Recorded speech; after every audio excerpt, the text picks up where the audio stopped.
sprovođenje izbora je donalo rezultate, tako da ih možemo pročitati vama svima.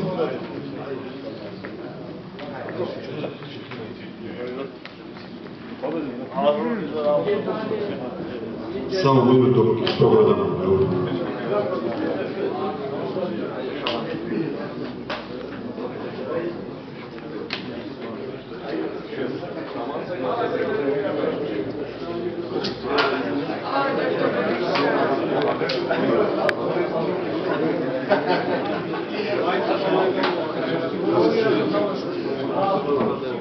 Dobro. Nakon prvobitnog rada verifikacionog odbora ili komisije, gde je konstatovano da ima 121 delegat, odnosno full, na glasanje izašlo 116, dakle nije izašlo da glasa njih 5.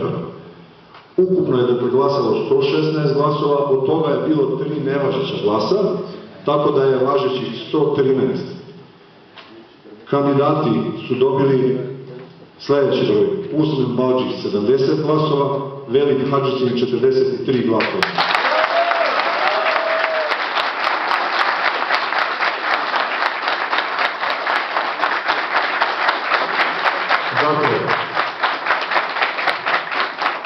Dakle, konstatujem da je sa 70 glasova novo izabrani predsjednik Demokratske stranke Vatan Usman Balđić.